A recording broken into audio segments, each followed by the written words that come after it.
Good morning students. हम लोग plant diversity study कर रहे हैं और प्लांट डाइवर्सिटी में अब हम एल्गी की स्टडी करने जाएंगे। लेकिन इससे पहले हम लोग एक टेबल पढ़ रहे हैं। पिछले लेक्चर में हमने आपको ब्रायोफाइट तक का क्लासिफिकेशन एक्सप्लेन किया था, है ना। अब हम आपको टेरिडोफाइट और जिम्नोस्पर्म इन दोनों का क्लासिफिकेशन एक्सप्लेन करेंगे, ठीक है। तो टेरिडोफाइट मतलब ये पिछले लेक्चर में हमने ब्रायोफाइट तक की बात कर ली है ना। तो प्लांट हैं, प्लांट किंगडम ये दो भागों में बटा हुआ है। एक है क्रिप्टोगैम्स और दूसरे हैं फेनरोगैम्स। वन इज क्रिप्टोगैम्स, ठीक है, इन्हें हम लोअर प्लांट्स कहते हैं। और दूसरे हैं फेनिरोगैम्स। क्लियर? ये फेनरोगैम्स का मतलब हायर प्लांट, ये है लोअर प्लांट। अब इसमें कौन कौन था? इसमें आपका था थैलोफाइटा, नंबर 1 थैलोफाइटा,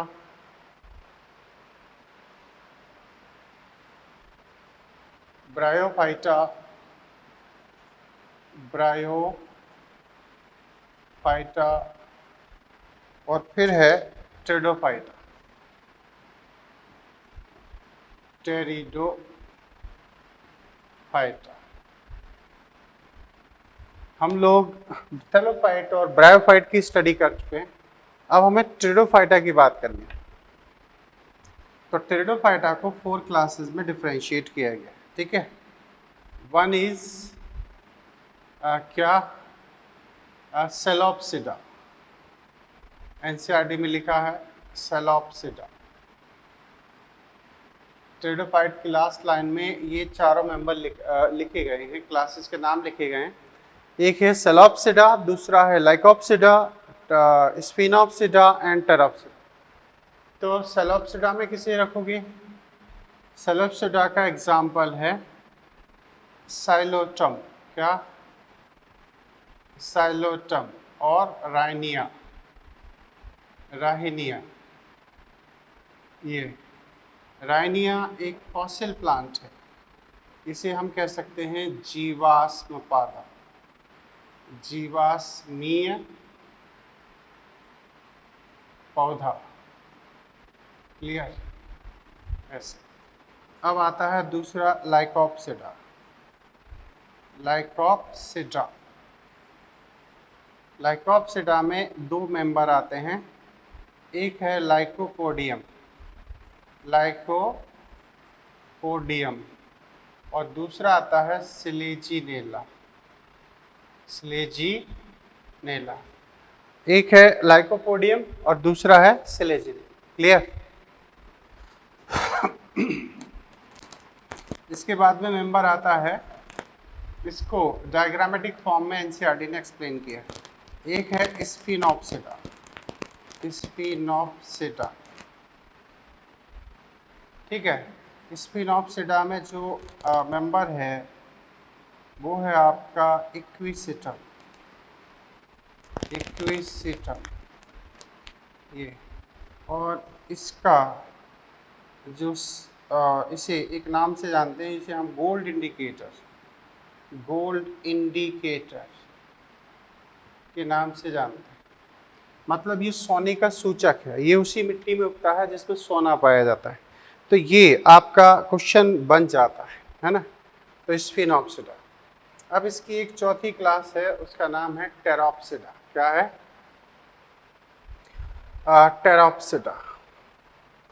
तो मैं 4th क्लास यहाँ ले रहा हूँ, ठीक है। तो 1 2 3 एंड 4, ओके, टेरोप्सिडा। चलो आगे लेते हैं। ये हो गई 4th क्लास टेरोप्सिडा। टेरोप्सिडा, है ना। टेरोप्सिडा को हम फर्न के नाम से भी जानते हैं, फर्न। और इन्हें हम उच्च वर्गीय टेरिडोफाइट कहते हैं, हायर टेरिडोफाइट्स। ये काफ़ी खास हैं। इसमें जो मेंबर हैं वो है एजोला, एजोला, मार्सिलिया,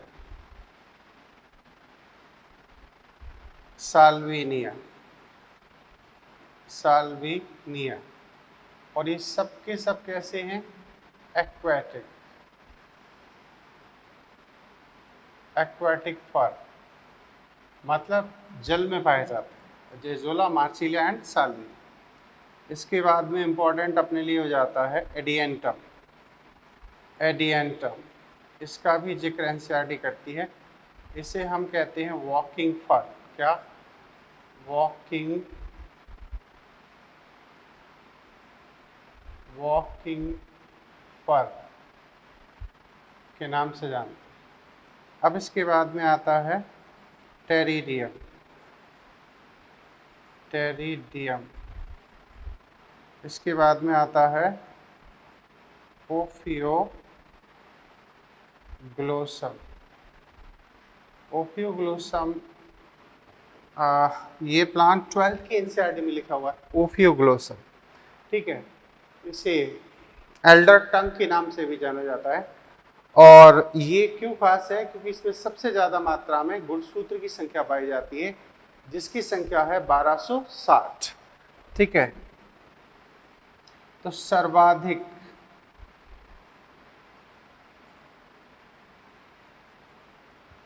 गुणसूत्र इसी में पाया जाता है। कितनी संख्या है? 2n = 1260। इतनी इसमें ये क्रोमोसोम पाए जाते हैं। इसके बाद में इसमें हम एक दो नाम और लिख सकते हैं। आइसोइटीज है, आइसोइटीज। ये एक्चुअली सेकेंडरी ग्रोथ को प्रदर्शित करता है, तो इसलिए ये खास है। तो ये मेंबर जो आप देख रहे हैं ये टेरिडोफाइटा के मेंबर्स हैं, आपको याद रखना। ठीक है। अब जो फेनरोगैम्स है इसको भी जरा एक बार समझ लेते हैं। तो अभी अभी हम लोगों ने क्रिप्टोगैम्स की स्टडी की है। ठीक है। अब हम थोड़ी सी बात करना चाहेंगे फेनरोगैम्स मीन्स हायर प्लांट्स की। तो इसके लिए आप इसे एक बार बना लें, हमें इसे हटाना होगा, है ना। तो टेरोप्सिडा रिमूव कर रहा हूँ।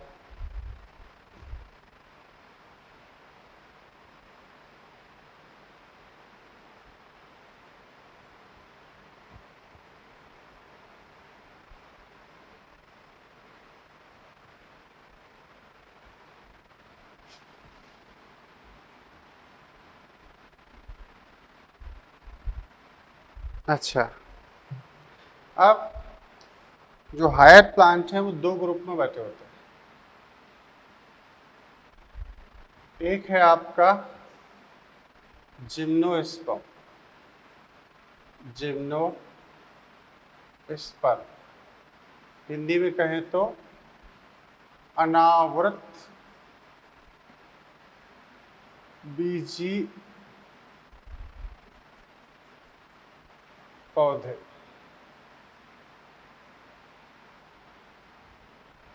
एक है एंजियोस्पर्म,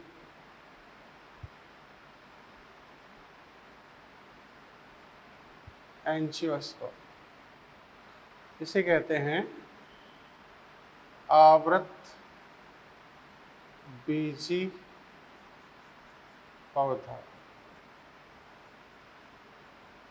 ठीक है। ये आवृत बीजी पौधा, ये अनावृत बीजी। आवृत बीजी में हमें ज़्यादा कुछ नहीं पढ़ना है, इसे हम दो ग्रुप में बांटते हैं आपके लिए। तो एक है कॉनिफेरोफाइटा और एक है साइकेडोफाइटा। तो एक है साइकेडोफाइटा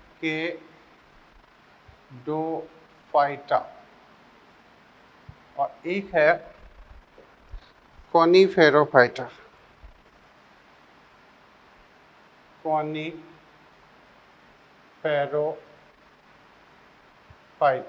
ठीक है, बेसिकली अपन को याद रखना हो तो साइकेडोफाइटा में आता है साइकस और कॉनिफेरोफाइटा में आता है पाइनस, तो इनके बिना तो काम चलेगा नहीं। फिर भी इसमें 3 ऑर्डर होते हैं, इसके 3 ऑर्डर हैं। कौन कौन से ऑर्डर?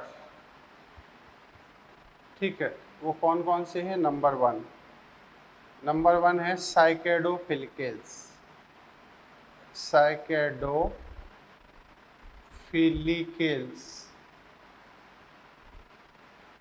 ये साइकेडोफिलिकेल्स है ना। ये जीवाश्मी पौधा है, अब ये दुनिया में नहीं है, जीवाश्म।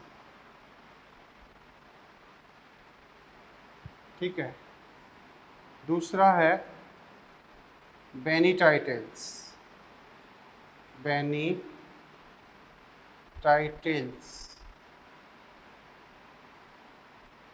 बेनीटाइटेल्स ये भी जीवाश्मी पौधे, जीवाश्म। ठीक है, अब तीसरा है साइकेडेल्स, साइकेडेल्स ये। अब साइकेडेल्स में जो मेंबर है वो है साइकस। क्या है? साइकस। तो साइकस को हम कहते हैं जीवित जीवाश्म, जीवित जीवाश्म। ये पीएमटी में क्वेश्चन आता है। अब इसे याद रखने के लिए हमें ये सब कुछ लिखना पड़ा, क्यों? अब आप समझ सकते हो कि साइकेडोफाइटा में जितने भी आप मेंबर्स देख रहे हैं उन मेंबर्स में से एकमात्र जिंदा बचा हुआ है, वो है साइकस। अब चूंकि पूरे ग्रुप के सारे मेंबर्स फॉसिलाइज्ड हो चुके हैं, जीवाश्मी अवस्था में जा चुके हैं, अब जो बचा है तो उसे हम फिर जीवित जीवाश्मीय पौधा कहते हैं। क्यों? क्योंकि इसके नियरेस्ट जो प्लांट थे वो अब दुनिया से गायब हो चुके हैं। क्लियर? अब आती है कॉनिफेरोफाइटा की बात। अब कॉनिफेरोफाइटा में अगर अपन बात करें तो इसमें भी ऑर्डर हैं 3। पहला ऑर्डर एक है गिंगोएल्स, गिंगोएल्स, गिंगोएल्स। ठीक है, गिंगोएल्स, और इसका मेंबर है गिंगो बाइलोगा, गिंगो बाइलोगा। ये एनसीईआरटी में विथ डायग्राम प्रेजेंस, गिंगो बाइलोगा। इसे भी हम जीवित जीवाश्म कहते हैं, जीवित जीवाश्म, जीवित जीवाश्म। ठीक। अब दूसरा है कॉनिफरेंस, कॉनिफरेंस, कॉनिफरेंस ऑर्डर। अब कॉनिफरेंस ऑर्डर में जो एग्जाम्पल हैं वो है पाइनस। ठीक है, एक है टेक्सस, एक है सेड्रस। कौन? सेड्रस, देवदार बोलते हैं, सेड्रस।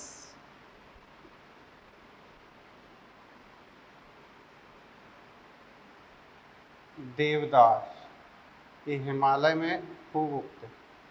तो ये आपके कॉनिफरेंस ऑर्डर के सदस्य। ठीक है, इसमें एक और ऑर्डर है, वो है आपका नीटेल्स। कौन सा ऑर्डर है? Gnetales order, Gnetales. तो नीटेल्स के जो सदस्य हैं उन्हें हम यहाँ लिख रहे हैं। ठीक है, तो नीटेल्स। नीटेल्स ऑर्डर के जो सदस्य हैं उसमें आता है नीटम, नीटम, ठीक है। दूसरा है इफेड्रा। क्या है? इफेड्रा। इफेड्रा के लिए कहा जाता है कि ये राजस्थान में सबसे ज़्यादा बहुतायत में उगने वाला पौधा है, वाइडली डिस्ट्रीब्यूटेड इन राजस्थान, ठीक है। अब इसके बाद में आता है नीटम इफेड्रा वेलविशिया, वेलविशिया,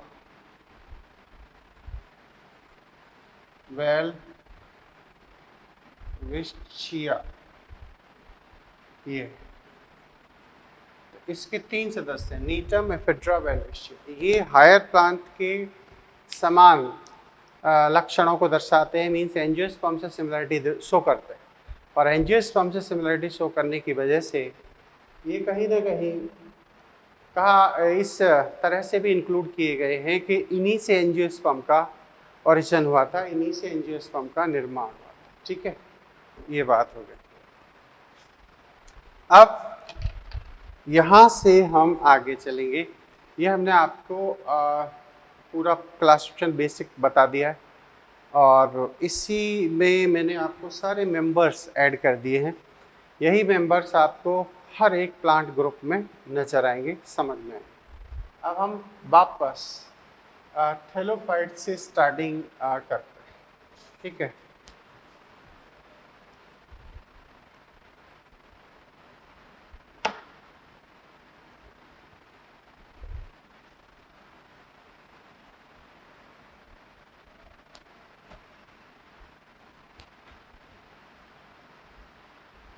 थैलोफाइटा क्या है, इसके क्या कैरेक्टर हैं, यहाँ से शुरुआत करते हैं।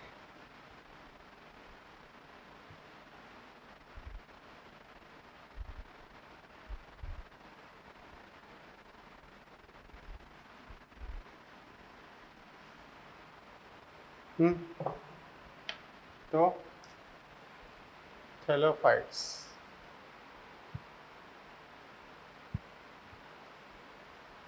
या थैलोफाइटा, ऐसे लिखना, क्रिप्टोगैम्स में आता है। इनमें अविभेदित अविभेदित अविभेदित पादप शरीर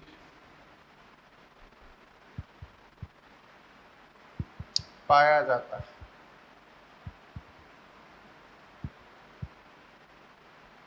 अनडिफरेंशिएट प्लांट बॉडी, और इसमें हम रखते हैं आपके एल्गी एंड फंजाई, है ना।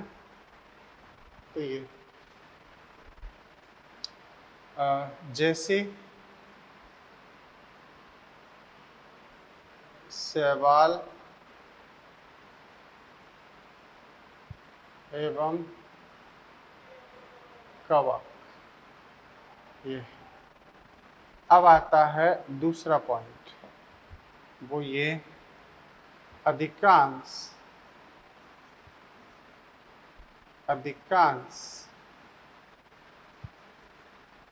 जलीय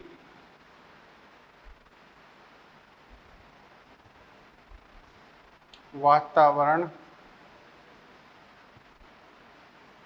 में उपस्थित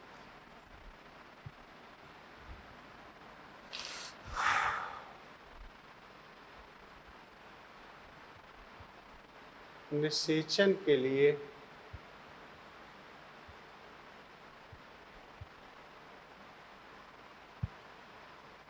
जल आवश्यक, जल आवश्यक, ठीक है। फिर क्या होता है, अधिकांश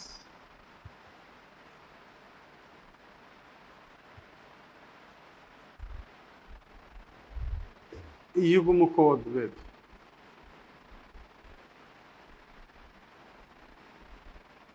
अधिकांश युग्मकोद्भिद मतलब गैमेटोफाइट।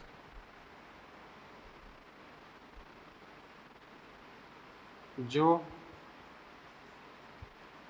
एक कोशिकीय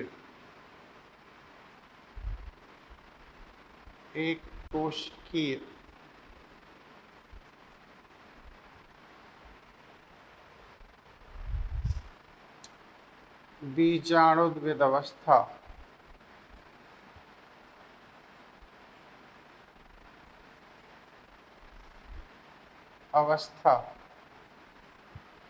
ज़ायगोट युग्मनज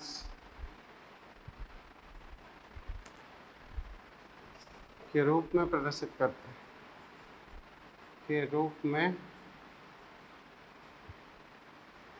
प्रदर्शित। ठीक है, ये चीज़ हो गई। अब आता है इनमें ज़ायगोटिक मियोसिस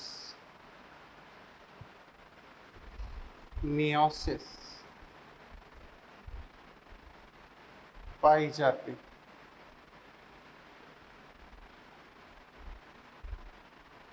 जायगोटिक मियोसिस पाई जाती है मीन्स इनके जायगोट सीधे ही अर्धसूत्री विभाजन करते हैं, इससे अगुणित अवस्था यानी कि युग्मकोद्भिद विकसित होता है।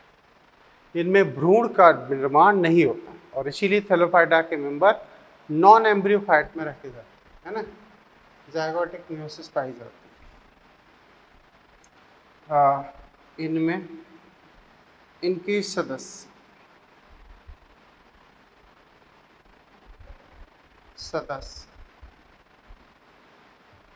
नॉन एम्ब्रियोफाइट्स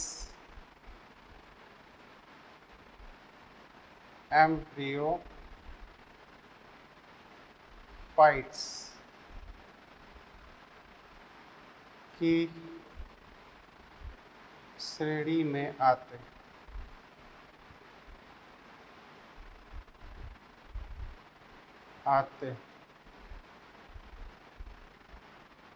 नॉन एम्ब्रियोफाइट्स की श्रेणी में आते हैं। ठीक है, तो ये सब चीज़ें हैं। इनमें वैस्कुलर बंडल नहीं होते। इनमें वैस्कुलर बंडल तो ब्रायोफाइट में भी नहीं होते, ये कोई बहुत बड़ी बात नहीं है। इसमें एक खास बात और हो सकती है, अधिकांश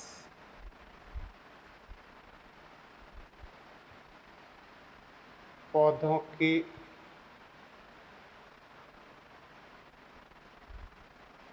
लैंगिक प्रजनन अंग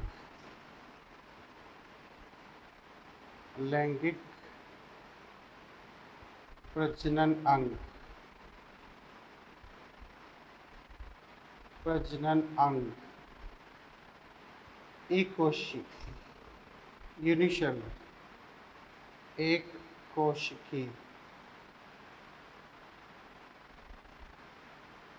यूनिसेलुलर होते हैं।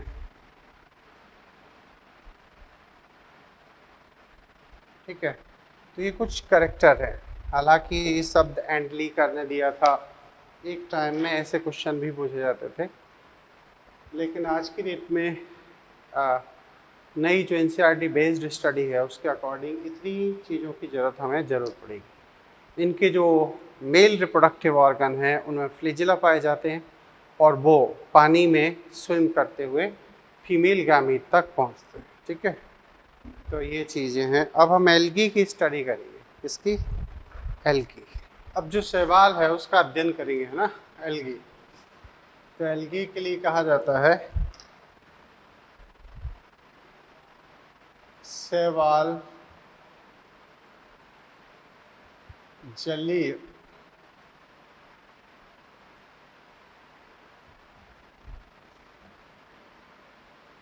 थैलॉइड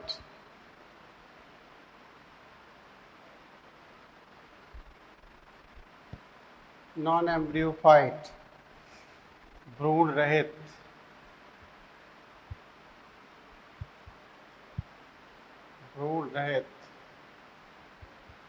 संवहन ऊतक रहित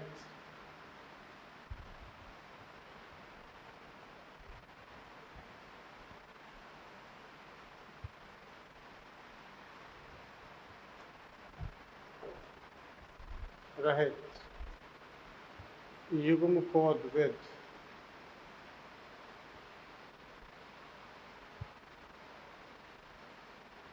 पादप युग्मकोद्भिद पादप मुख्य रूप से माने जाते हैं।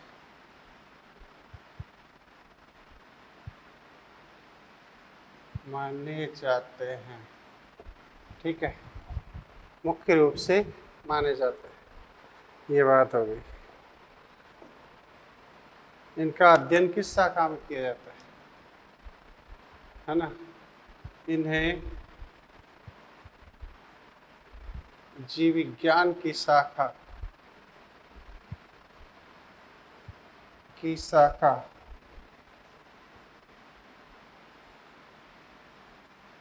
फाइकोलॉजी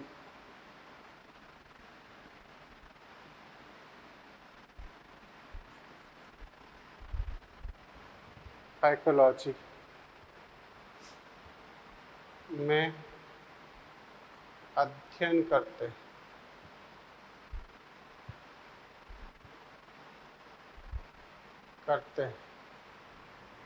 अच्छा,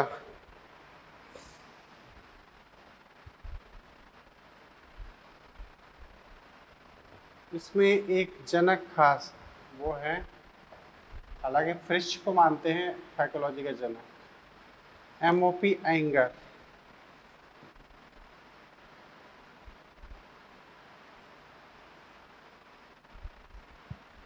को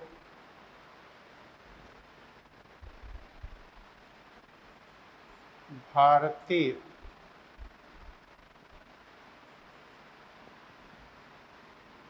शैवाल विज्ञान या फाइकोलॉजी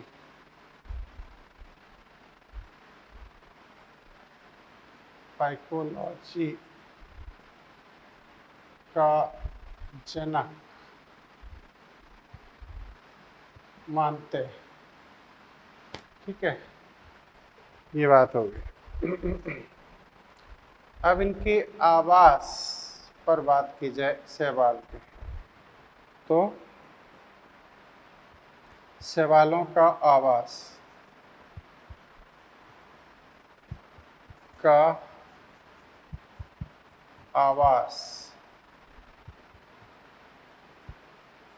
ठीक है, यह आवास एवं स्वरूप में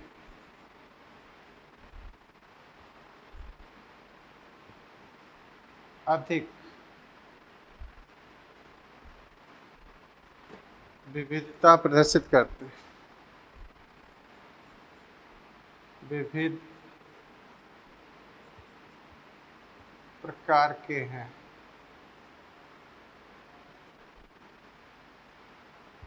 विविध प्रकार के, ठीक है। अच्छा, अधिकांश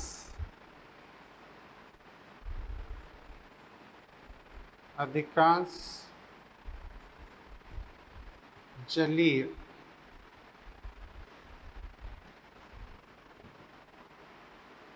आवास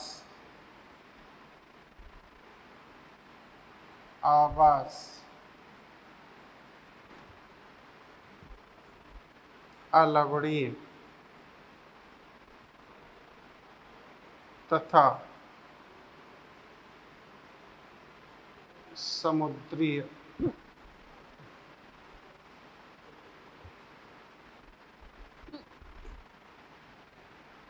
में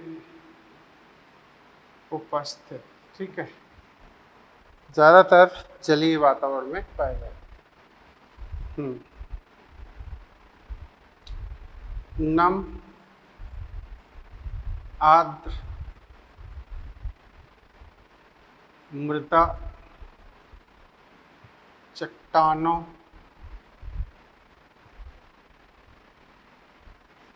पौधों की कास्ट, पौधों की कास्ट, लकड़ी,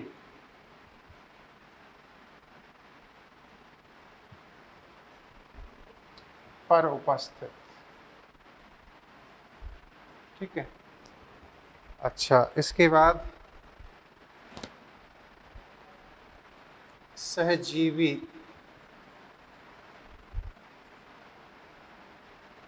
के रूप में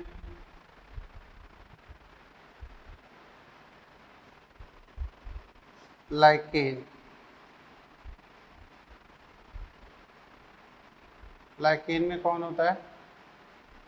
कवक तथा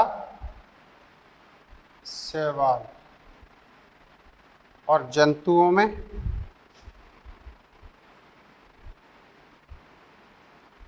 स्लॉथ बियर, स्लॉथ बियर, ध्रुवीय भालू के साथ भी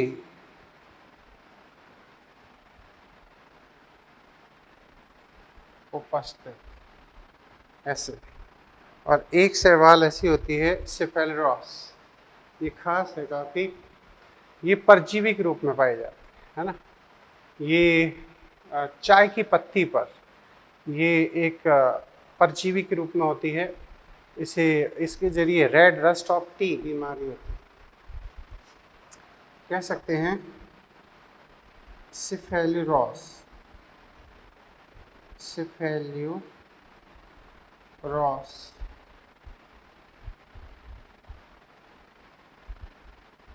सिफेलोरॉस की उपस्थिति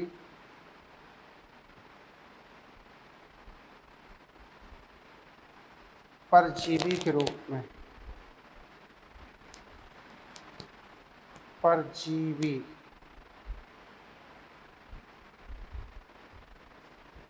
के रूप में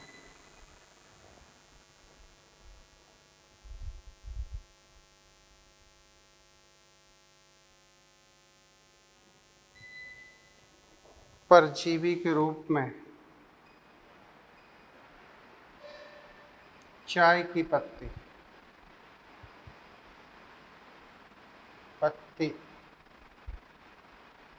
पर और इससे एक बीमारी होती है, क्या? रेड रस्ट ऑफ टी, पत्ती पर लाल किट रोग, ये सिफेलोरॉस के जरिए होता है ना।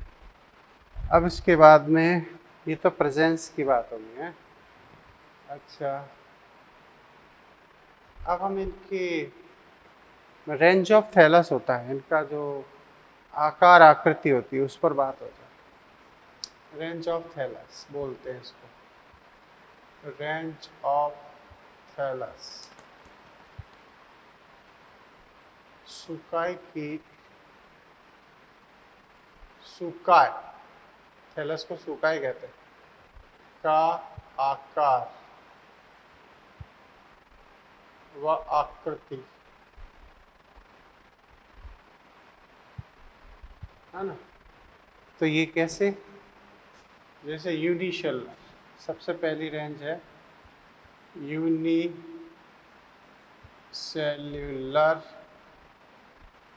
एल्गी, है ना। इसमें सबसे पहले आपको क्लेमाइडोमोनास का जिक्र है, तो यहाँ कंफ्यूज मत होना, ये एनसीईआरटी में लिखा है। क्लेमाइडोमोनास को व्हिटेकर ने वर्गीकरण में जरूर प्रोटिस्टा में पढ़ा है, लेकिन इसका अध्ययन आज भी हम लोग एल्गी के अंदर ही करते हैं। ठीक है, तो इसमें आएगा आपका कौन? क्लेमाइडोमोनास, मोनास, ठीक है, क्लोरेला, ओके, एसिटाबुलेरिया, एसिटाबुलेरिया। मैं चाहता हूँ इनके छोटे छोटे डायग्राम भी आपके दिमाग में बैठ जाए। क्लेमाइडोमोनास का जो डायग्राम है वो कुछ ऐसा है। ये यूनिसेलुलर है तो क्यों है ऐसे ऐसे। अब यहाँ कप की आकृति को जनरेट करता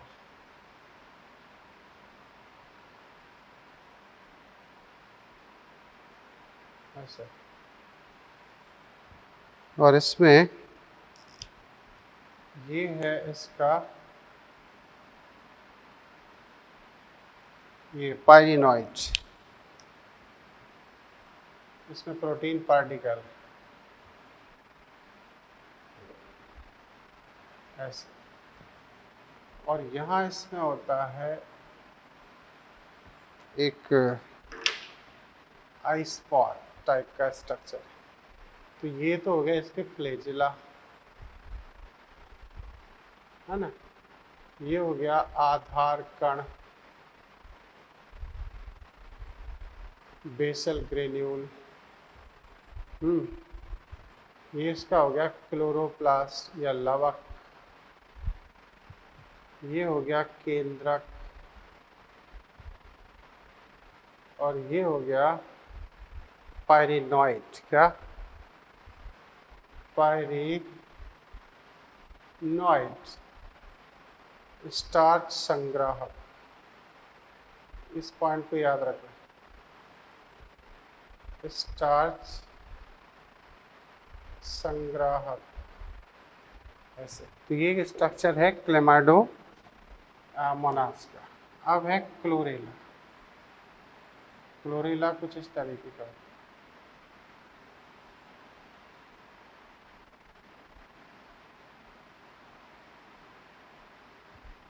क्लोरेला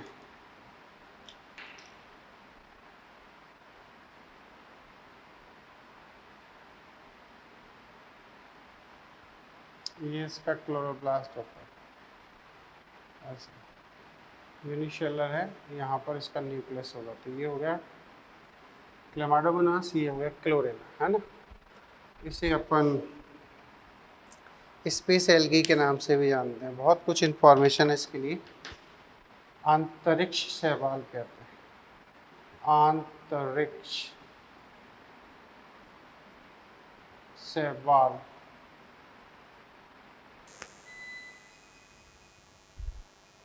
आंतरिक शैवाल, है ना। इसी को हम कहते हैं SCP। SCP का मतलब है सिंगल सेल प्रोटीन। SCP के नाम से भी जाना जाता है।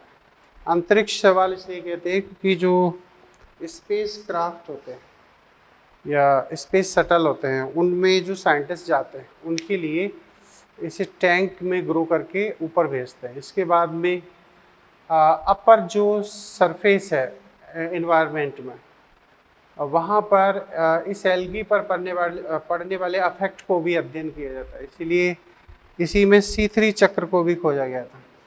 इसमें बहुत सारी रिसर्च भी होती है ना।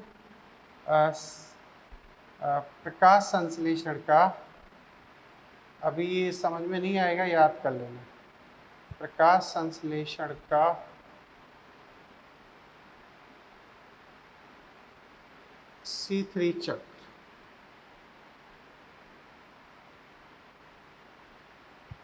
का अध्ययन खोजा गया। अच्छा, अब है एसिटाबुलेरिया। एसिटाबुलेरिया भी कैसा है? यूनिसेलुलर एसिटाबुलेरिया।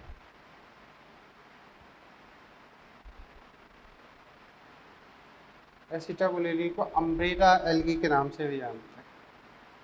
ये कुछ इस तरीके का होता है।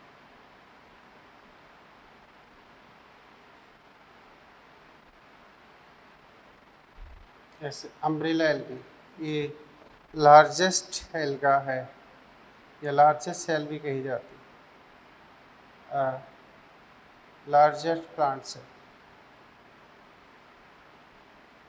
Plant cell.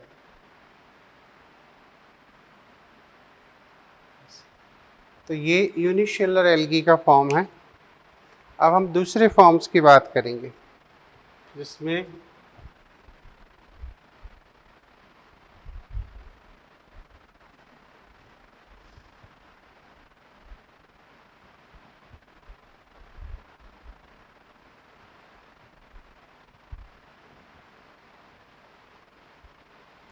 कॉलोनियल होगा, फिलामेंटस होगा, इन सब चीज़ों पे चर्चा होगी।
कॉलोनियल एल्गी मतलब ये कहीं ना कहीं एक कॉलोनी के फॉर्म में पाए जाते हैं। इसमें वैसे तो बॉल बॉक्स को रखा जाता है, बॉल बॉक्स, ये इसे हम रोलिंग एल्गा भी कहते हैं। रोलिंग एल्गी, रोलिंग एल्गी मतलब लुढ़कने वाली, लुढ़कन एल्गा। बॉल बॉक्स की शक्ल कैसी होगी? बॉल बॉक्स में कुछ छोटी कॉलोनी भी होती है ना, ऐसे। ये इनकी डॉटर कॉलोनी है, एनसीईआरटी ने ऐसा डायग्राम दिखाया है।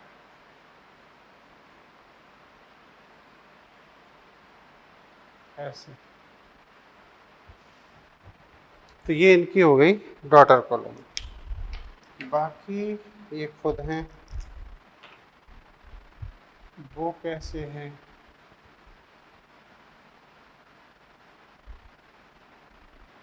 ऐसे कुछ इस तरीके से।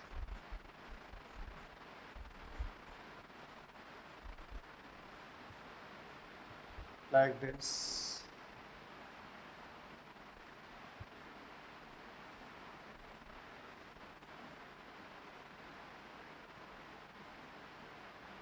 कुछ ऐसे तो इसी बॉल बॉक्स कहते हैं।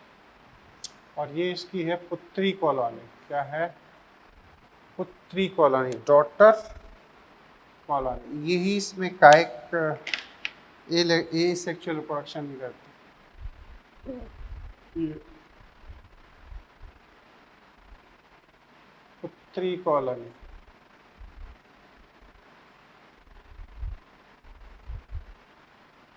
कॉलोनी, डॉटर कॉलोनी, ठीक है, ऐसे।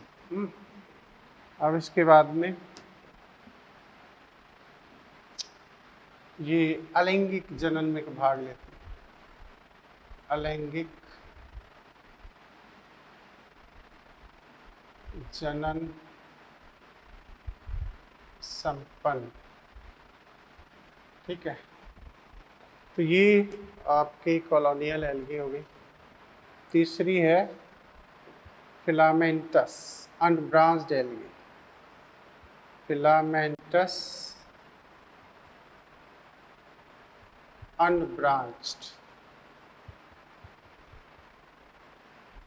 अशाखित है ना, तंतुमय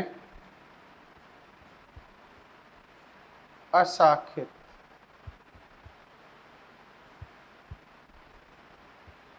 शैवाल।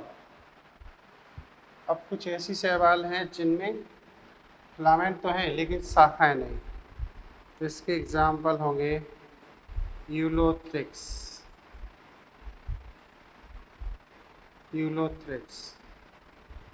स्पायरोगायरा,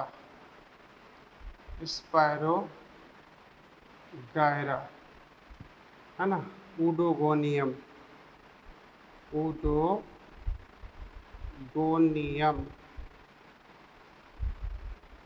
ये, तो ये एक्चुअली कैसी हैं, ये फिलामेंटस तो हैं लेकिन इनमें ब्रांचिंग नहीं। जैसे हम एक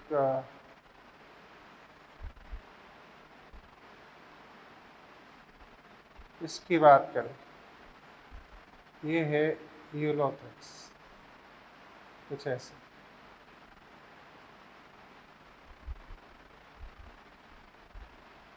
ऐसे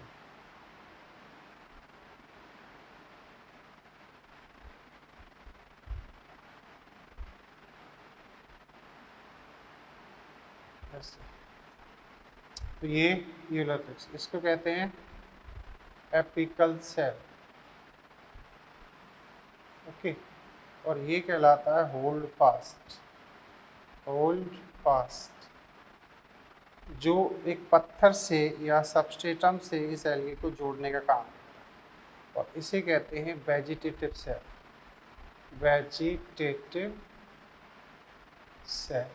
ठीक है। तो ये कौन है एक्चुअली, ये यूलोथ्रिक्स है,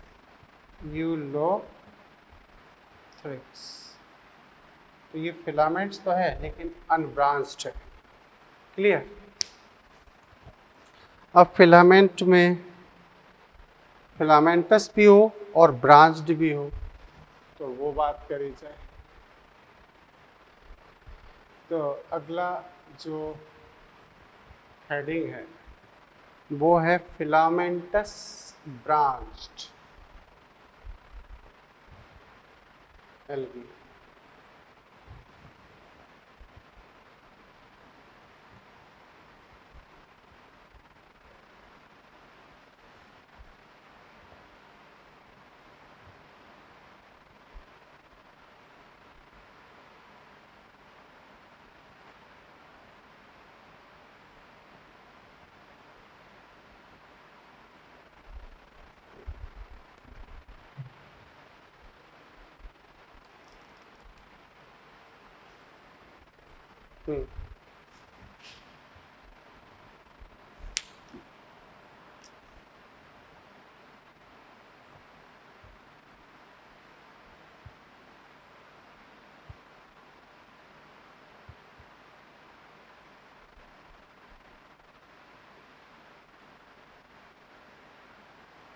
फिलामेंटस एंड ब्रांच्ड, इसमें सबसे पहला तो रखेंगे हम कारा को, इसको कारा, और फिर आएगा पॉलीसेफोनिया,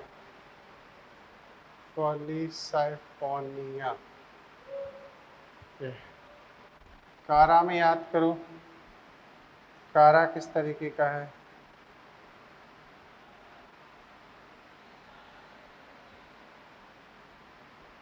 तो कारा भी ब्रांच्ड है, ऐसा।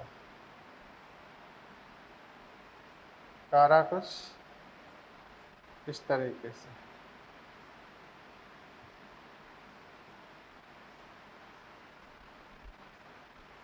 ऐसे, दिस इज कॉल्ड कार। ठीक है, पॉलीसेफोनिया का भी डायग्राम बना लें। कारा में हम कुछ और ख़ास बात बता देते हैं आपको, ये 12th की एनसीईआरटी में आपको डायग्राम मिलेगा। तो यहाँ पर इसमें नोड इंटरनोड पाए जाते हैं, इन नोड इंटरनोड पर ऐसे न्यूक्लियल एंड ग्लोब्यूल की स्ट्रक्चर्स पाई जाती हैं, ऐसे ऐसे, और इसके नीचे होता है ग्लोब्यूल। क्या होता है, ग्लोब्यूल।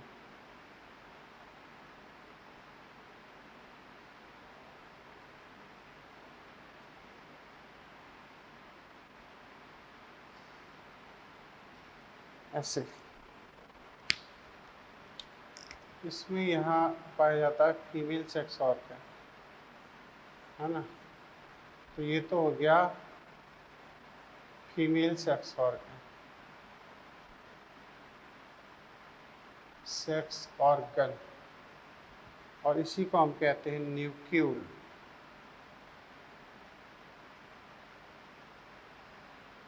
और ये है मेल सेक्स ऑर्गन, एंड इसे हम कहते हैं ग्लोब्यूल। इसे एंथीडियम भी कहा जाता है, इसे ओवोनियम कहते हैं, है ना, ऐसे। तो ये ये फिलामेंटस फॉर्म हो गया। अब इसमें एक फॉर्म की बात और होती है, वो है massive, large, massive, large algae. तो ये कौन है? तो इसमें आएगा आपके कैल्प आते हैं, ठीक है, आपका पोरफायरा है, पोरफायरा, लेमिनेरिया है। तो ये बड़े हैं, मैसिव। तो इस जगह आप सबके डायग्राम बना सकते हो जो एनसीईआरटी में बने हुए। क्लियर? जैसे एनसीईआरटी ने आपका दे रखा है यूलोथ्रिक्स का, क्लेमाइडोमोनास का, वॉलवॉक्स का, ये मैंने बना दिए।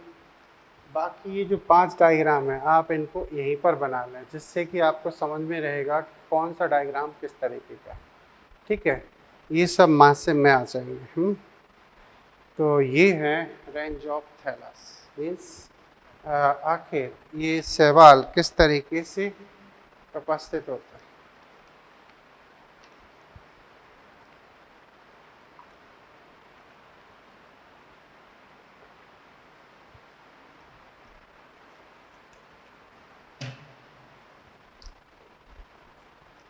Is that clear?